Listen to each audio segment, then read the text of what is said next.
विद्यार्थी मित्रमैत्रिणींनो, BA भाग 3 semester 6 मध्ये लोकसंख्याशास्त्र शिकताना आपण जनन म्हणजे काय, जनन क्षमता म्हणजे काय, जनन अभ्यासाचे महत्त्व आणि जननविषयक अभ्यासाचे महत्त्व स्पष्ट करणारी प्रमुख कारणे पाहू. तर वर्तमान परिस्थितीत साधारणपणे जगातील प्रत्येक देशाची लोकसंख्या वाढत आहे. त्यातल्या त्यात विकसनशील देशात लोकसंख्या वाढीचे प्रमाण जास्त दिसून येते. तिच्यात घट करणे अनेक देशांना कठीण झाले आहे. लोकसंख्येचे स्वरूप समजून घेण्यासाठी तिच्या गतिमानतेचा अभ्यास करावा लागतो.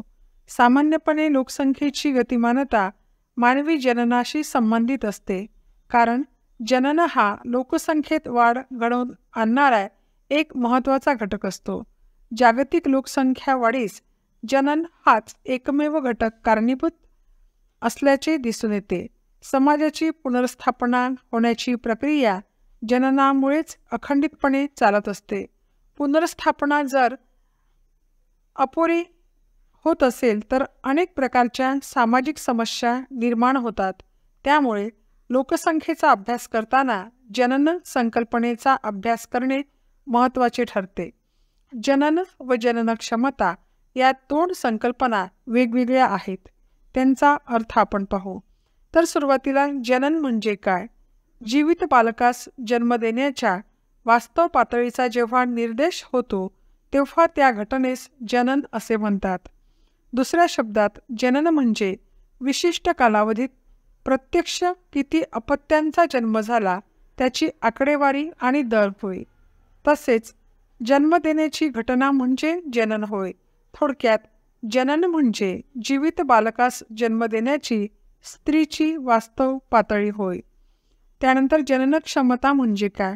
जनन क्षमता म्हणजे स्त्रीची बालकास जन्म देण्याची शारीरिक क्षमता होय. थोडक्यात जीवित बालकाला जन्म देण्याच्या शारीरिक क्षमतेस जनन क्षमता किंवा प्रजोत्पादन क्षमता असे म्हणतात. सर्वसाधारणपणे स्त्रीचा जनन क्षमतेचा कालावधी वयाच्या 45 ते 49 वर्षे इतका असतो, तर पुरुष साधारणपणे वयाच्या 15 ते 65 वर्षे कालावधीत अपत्य निर्मितीक्षम असतो. त्यानंतर जनन अभ्यासाचे महत्त्व आपण पाहू. जनन हा लोकसंख्येत बदल घडवून आणणारा एक महत्त्वाचा घटक असल्यामुळे लोकसंख्येच्या अभ्यासात या घटकाला महत्त्वाचे स्थान प्राप्त झालेले आहे. जनन पातळीवर लोकसंख्येची रचना अवलंबून असते. लोकसंख्येची रचना ही लोकसंख्येच्या सामाजिक, आर्थिक व लोकसंख्याशास्त्रातील वैशिष्ट्यावर अवलंबून असते.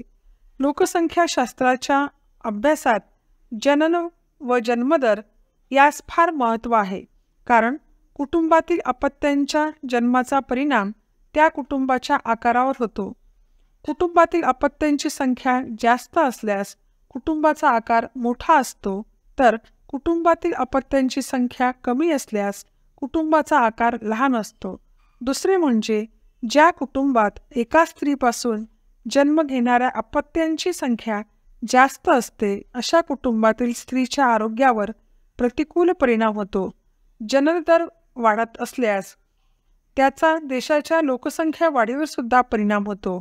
जनन व जन्मदराचा अभ्यास देशातील अनेक समस्या जसे की आर्थिक, सामाजिक, पर्यावरणीय, दारिद्र्य, स्थलांतर, निवारा, सार्वजनिक आरोग्य, निम्न राहणीमान, बेरोजगारी इत्यादी सोडवण्यासाठी उपयोग होत असल्यामुळे जनन अभ्यासाला महत्त्व प्राप्त झाले आहे. जननविषयक अभ्यासाचे महत्त्व स्पष्ट करणारी काही प्रमुख कारणे आहेत. त्यांचा आपण अभ्यास करू. तर पहिले कारण आहे लोकसंख्येचा वाढता वेग. जन्मदर व मृत्यूदर या दोन घटकांवरच प्रामुख्याने लोकसंख्या वाढ अवलंबून असते. स्थलांतर हा घटकही लोकसंख्या वाढीला जबाबदार असला तरी तो फारसा महत्त्वाचा नसतो, कारण एका ठिकाणाहून दुसऱ्या ठिकाणी जेव्हा लोकांचे स्थलांतर होते तेव्हा त्या त्या भागात लोकसंख्येचे प्रमाण कमी जास्त होते.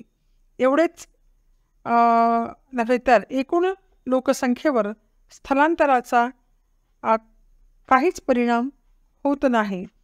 जन्मदर व मृत्यूदरातील बदलांमुळे मात्र एकूण लोकसंख्येत बदल घडून येतो. जगातील अनेक विकसनशील देशांमध्ये मृत्यूदरात मोठ्या प्रमाणात घट झालेली असली तरी त्या प्रमाणात जन्मदरात मात्र घट झालेली नाही.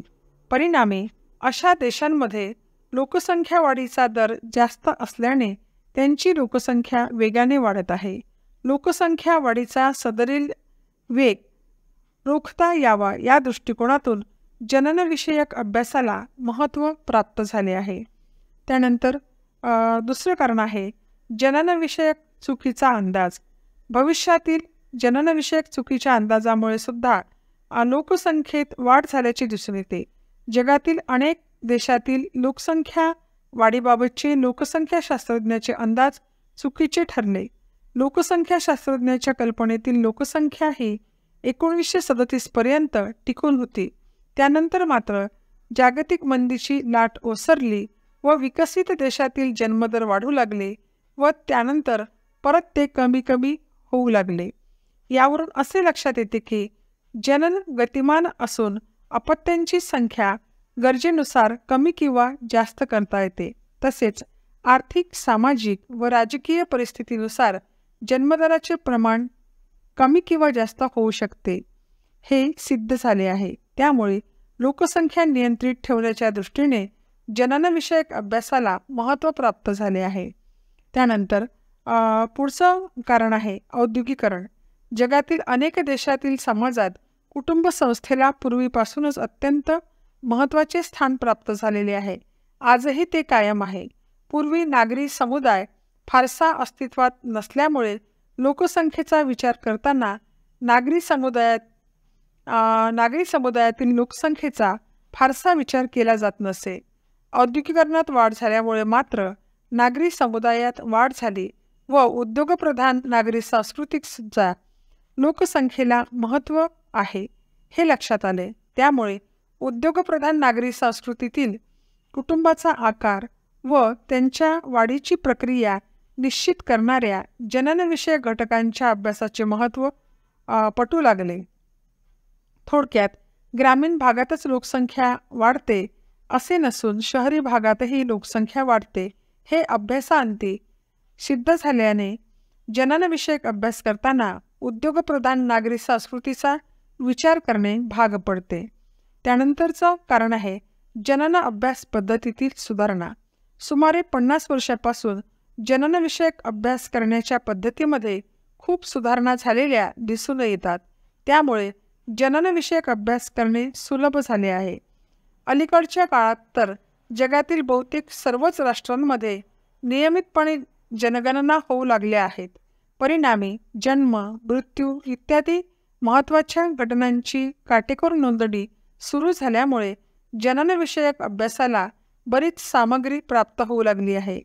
जननमापनाच्या अनेक पद्धतींचा वापर होऊ लागल्याने जनन प्रक्रियेचे काटेकोर विश्लेषण करणे सोपे झाले आहे. थोडक्यात जनन अभ्यास पद्धतीतील सुधारणांमुळे जननविषयक अभ्यासाचे महत्त्व वाढले आहे. अशा प्रकारे निरनिराळ्या कारणांमुळे जनन अभ्यासाचे महत्त्व वाढलेले दिसून येते.